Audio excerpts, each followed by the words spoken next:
किसी ने बड़ी कमाल की बात कही है दोस्तों। क्यों रुक जाते हो 4 दिन की मेहनत के बाद? अरे वक्त लगता है बीज को फसल बनने में। नमस्कार दोस्तों, मेरा नाम है धर्मेंद्र वर्मा और आप देख रहे हैं आपका YouTube channel Verma technical learning. आज का हमारा टॉपिक है दोस्तों भारत की नदियाँ। इस वीडियो में मैं 20 क्वेश्चन कवर करने वाला हूँ जो कि आपको डायरेक्ट एग्जाम हॉल में देखने को मिलेंगे। तो वीडियो को ज़रा सा भी पोज मत कीजिएगा क्योंकि सारे क्वेश्चन सिलेक्टेड और इम्पॉर्टेंट है। इसी टाइप के क्वेश्चन आपको एग्जाम हॉल में देखने को मिलेंगे। वीडियो पसंद आता है तो वीडियो को लाइक कीजिए, शेयर कीजिए। अगर आप मेरे चैनल पे आ ही गए हैं दोस्तों तो बिना सब्सक्राइब किए बिना मत जाइए क्योंकि मैं इस वीडियो में 20 क्वेश्चन कवर करने वाला हूं। तो आइए स्टार्ट करते हैं। भारत नदियां का पहला मैंने क्वेश्चन लिया हुआ है। निम्नलिखित में से कौन सी नदी हिमालय अपवाह तंत्र का हिस्सा नहीं है? तो इसका राइट आंसर क्या आ जाएगा? गोदावरी। ऑप्शन नंबर ए को आप लोग याद रखेंगे। निम्नलिखित में से कौन सी नदी हिमाचल अपवाह तंत्र का हिस्सा नहीं है? तो राइट आंसर हमारा क्या आ जाएगा? गोदावरी। ऑप्शन नंबर ए को आप लोगों को याद रखना है। इसे आप मैप के हिसाब से समझिए। भारत की अपवाह तंत्र, इधर क्या है दोस्तों? सिंधु नदी तंत्र, गंगा नदी तंत्र है और इधर है ब्रह्मपुत्र नदी तंत्र। तो इसको तीनों आप लोगों को याद रहना चाहिए। हिमाचली अपवाह तंत्र है, प्रायद्वीपीय अपवाह तंत्र। तो इसको भी आप लोगों को याद रखना है। नेक्स्ट क्वेश्चन देखिए। निम्नलिखित में से कौन सी नदी अंततः अबर सागर में गिरती है? तो राइट आंसर हमारा क्या आ जाएगा? नर्मदा। ऑप्शन नंबर बी को आप लोग याद रखेंगे। निम्नलिखित में कौन सी नदी अंततः अरब सागर में गिरती है? तो राइट आंसर हमारा क्या आ जाएगा? नर्मदा। ऑप्शन नंबर बी को आप लोग याद रखेंगे। इसे पॉइंट ऑफ व्यू के हिसाब से समझिए। विंध्याचल पर्वत श्रेणी में स्थित है, 1057 मीटर इसकी ऊंचाई है समुद्र से और इसका संगम क्या है दोस्तों? खंभात की घाटी और इसका लंबाई कितना है? 1312। तो इसको भी आप लोगों को याद रखना है। आप इसे मैप के हिसाब से भी समझ सकते हैं। भारत की नदियाँ, इधर क्या है दोस्तों? अरब सागर और इधर है बंगाल की खाड़ी और सारी चीज़ आप लोग देख सकते हैं कि मैंने मैप के कितना अच्छे से बताया है। अगला क्वेश्चन देखिए। निम्नलिखित नदियों में से कौन समुद्र में नहीं बहती है? तो इसका राइट आंसर क्या है दोस्तों? Banas. Option number C is right answer. निम्नलिखित नदियों में से कौन समुद्र में नहीं बहती है? तो राइट आंसर इसमें हमारा क्या आ जाएगा? बनास। ऑप्शन नंबर सी को आप लोगों को याद रखना है। अगला क्वेश्चन। निम्नलिखित नदियों में किस नदी का उद्गम नेपाल में है और वह गंगा नदी में आकर मिलती है? तो इसका राइट आंसर क्या आ जाएगा? कोसी। ऑप्शन नंबर ए को आप लोगों को याद रखना है। निम्नलिखित नदियों में से किस नदी का उद्गम नेपाल में है और वह गंगा नदी में आकर मिलती है? तो करेक्ट आंसर हमारा क्या आ जाएगा? कोसी। ऑप्शन नंबर ए को आप लोग याद रखेंगे। इसे पॉइंट ऑफ व्यू के हिसाब से समझिए। उद्गम गोसाई घाटी चोटी के उत्तर में है और इसका संगम क्या है दोस्तों? कारलोपा के दक्षिण पश्चिम में गंगा नदी और इसकी लंबाई क्या है? 730। तो इसको भी आप लोगों को याद रखना है। आप मैप के हिसाब से भी समझ सकते हैं। गंगा नदी तंत्र, इधर क्या है दोस्तों? बंदरपूछ नेपाल, तिब्बत, चीन। तो ये तीनों चीज़ कहाँ पे हैं आप लोगों को पता रहना चाहिए। Next question. निम्नलिखित में कौन नदी मध्य प्रदेश में अमरकंटक पहाड़ियों से निकलती है? तो आंसर में आप लोग किसे याद रखोगे? Narmada. Option number C is right answer. निम्नलिखित में कौन सी नदी मध्य प्रदेश में अमरकंटक पहाड़ियां से निकलती है? तो राइट आंसर में आप लोग किसे याद रखोगे? Narmada. Option number C is right answer. आप पॉइंट ऑफ व्यू के हिसाब से समझिए। इसका उद्गम क्या है? विंध्याचल पर्वत श्रेणियों में स्थित अमरकंटक नामक स्थान। ऊंचाई कितनी है इसकी? 1057 मीटर है और इसका संगम क्या है दोस्तों? खंभात की खाड़ी और इसका लंबाई कितना है? 1312। तो ऑप्शन को आप लोगों को याद रखना है। अगला क्वेश्चन देखिए। भारत में यरलुंग जमलो नदी को किस नाम से जाना जाता है? तो इसका राइट आंसर क्या आ जाएगा दोस्तों? ब्रह्मपुत्र। ऑप्शन नंबर सी को आप लोग सिलेक्ट करेंगे। अगला क्वेश्चन देखिए, इसी का पॉइंट। तिब्बत में मानसरोवर झील में 80 किलोमीटर की दूरी पर स्थित चेमयुंग हुंग हिमांग स्थित है और इसका ऊंचाई समुद्र तल से कितना है? 5150 मीटर। और इसका संगम क्या है दोस्तों, बंगाल की खाड़ी, और इसका लंबाई कितना है 2900, और भारत में कितना है 916। तो ये सारी चीज़ें आप लोगों को याद रहना चाहिए। आप मैप के हिसाब से भी इसे समझ सकते हैं। गंगा नदी है और इधर क्या है हुगली, और ऊपर क्या है भागीरथी, और इसमें क्या है मेघना, और नीचे में क्या आ जाता है दोस्तों, बंगाल की खाड़ी। अगला क्वेश्चन देखिए, निम्नलिखित में से कौन सी नदियां बंगाल की खाड़ी में गिरती है? तो राइट आंसर हमारा क्या आ जाएगा, गंगा, ब्रह्मपुत्र तथा गोदावरी, और बी नंबर क्या आ जाएगा, महानदी, कृष्णा तथा कावेरी। तो ए और बी आप लोगों को याद रहना चाहिए। इसे आप मैप के हिसाब से भी समझ सकते हैं। ब्रह्मपुत्र नदी, गंगा, यमुना, महानदी, गोदावरी, कृष्ण और कावेरी। तो आप देख सकते हैं कि अरब सागर किधर है और बंगाल की खाड़ी किधर है। अगला क्वेश्चन, मूसी तथा सीमा खालिस्तान नदी की सहायक नदियां हैं। तो इसका राइट आंसर क्या आ जाएगा, कृष्णा। ऑप्शन नंबर सी को आप लोग याद रखेंगे।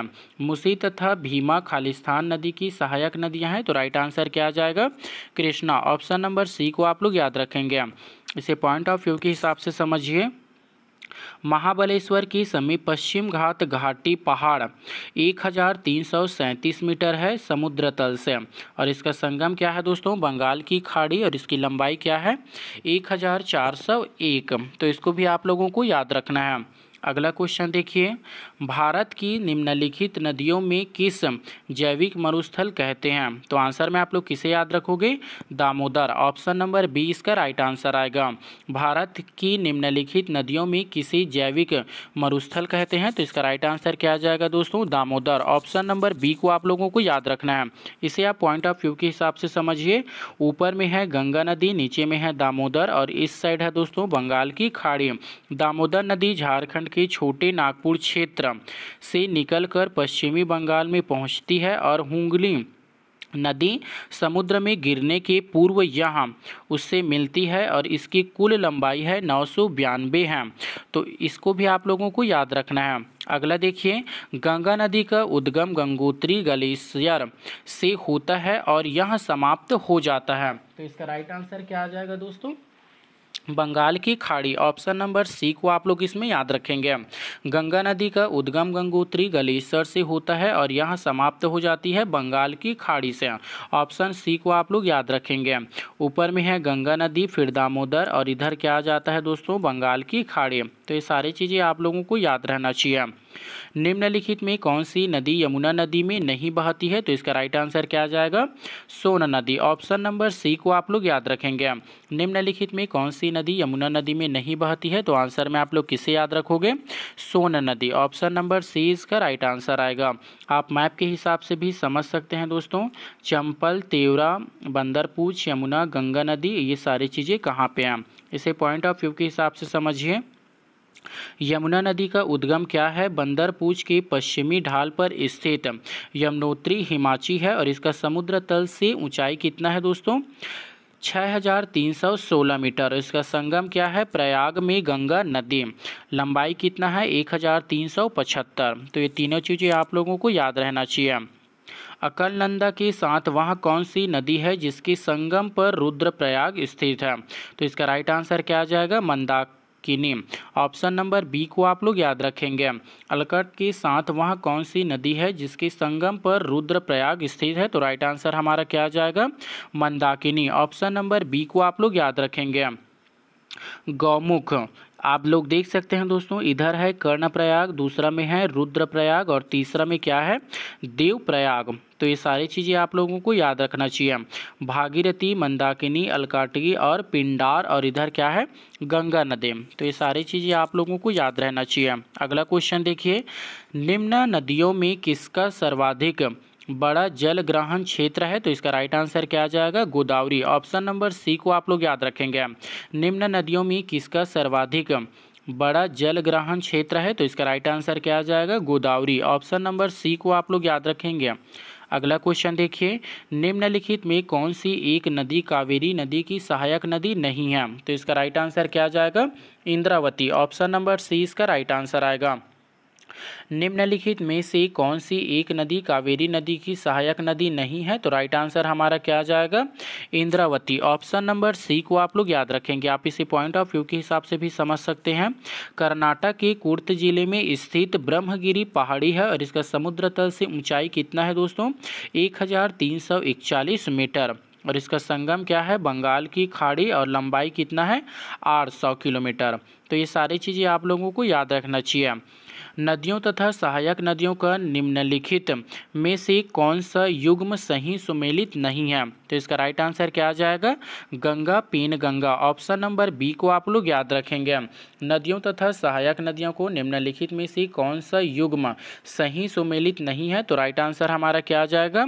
Ganga, Penganga. Option number B को आप लोग याद रखेंगे। अगला क्वेश्चन देखिए, निम्नलिखित में कौन सी सिंधु नदी घाटी नदी की सहायक नदी नहीं है? तो आंसर में आप लोग किसे टिक मार करोगे? तभी। ऑप्शन नंबर डी इसका राइट आंसर आएगा। निम्नलिखित में कौन सी नदी सिंधु नदी की सहायक नदी नहीं है? तो इसका राइट आंसर क्या आ जाएगा? तभी। ऑप्शन नंबर डी इसका राइट आंसर आएगा। इसे हम पॉइंट ऑफ व्यू के हिसाब से भी समझ सकते हैं। सिंधु नदी पहले आएगा, झेलम नदी, चेताब नदी, रावी नदी और व्यास, और लास्ट में क्या आ जाएगा? सतलज। तो ऑप्शन नंबर डी को आप लोग इसमें याद रखेंगे। अगला देखिए, सतलज नदी का उद्गम है भारत में, फ्रांस में, पाकिस्तान में, या फिर इनमें से कहीं नहीं? तो इसका राइट आंसर है दोस्तों इनमें से कहीं नहीं। सतलज नदी का उद्गम है, तो राइट आंसर इसमें कोई नहीं आ जाएगा, कहीं पे नहीं है। अगला देखिए, निम्नलिखित में से कौन सा कथन सत्य नहीं है? तो इसका राइट आंसर क्या है दोस्तों? कावेरी का उद्गम आंध्र प्रदेश में है। ऑप्शन नंबर सी इसका राइट आंसर आएगा। निम्नलिखित में कौन सा कथन सत्य नहीं है? तो इसका राइट आंसर क्या आ जाएगा? कावेरी का उद्गम आंध्र प्रदेश में। ऑप्शन नंबर सी को आप लोग याद रखेंगे। अगला देखिए, सिंधु नदी का उद्गम होता है, किससे होता है? कैलाश पर्वतमाला से। ऑप्शन नंबर डी इसका राइट आंसर आएगा। सिंधु नदी का उद्गम होता है, किससे होता है? कैलाश पर्वतमाला से। ऑप्शन नंबर डी इसका राइट आंसर आएगा। इसे पॉइंट ऑफ व्यू के हिसाब से समझते हैं। तिब्बत में स्थित एक पर्वत श्रेणी है। इसकी पश्चिम तथा दक्षिण में मानसरोवर तथा राक्षसता झील है। यहीं से कई महत्वपूर्ण नदियां निकलती है, ब्रह्मपुत्र, सिंधु, सतलज इत्यादि। हिंदू सतनाम धर्म में इसे पवित्र माना जाता है। लास्ट क्वेश्चन देखिए, निम्नलिखित में से कौन सी नदी मध्य प्रदेश से निकलती है और खंभात की खाड़ी में गिरती है? तो इसका राइट आंसर क्या आ जाएगा? माही नदी। ऑप्शन नंबर सी को आप लोग याद रखेंगे। निम्न में से कौन सी नदी मध्य प्रदेश से निकलती है और खंभात की खाड़ी में गिरती है? तो राइट आंसर हमारा क्या आ जाएगा? माही नदी। ऑप्शन नंबर सी को आप लोग याद रखेंगे। आई होप दोस्तों वीडियो आप लोगों को यूजफुल लगा हो, तो लाइक कीजिए, शेयर कीजिए और प्लीज़ यार मेरे चैनल को सपोर्ट करिए और बिना सब्सक्राइब किए भी ना मत जाइए। साथ में बेल आइकन को भी आप ऑन रखिए ताकि जब भी मैं वीडियो अपलोड करूंगा सबसे पहले नोटिफिकेशन आपको मिलेगा। मिलते हैं अगला वीडियो में, तब तक के लिए bye bye, take care, thank you.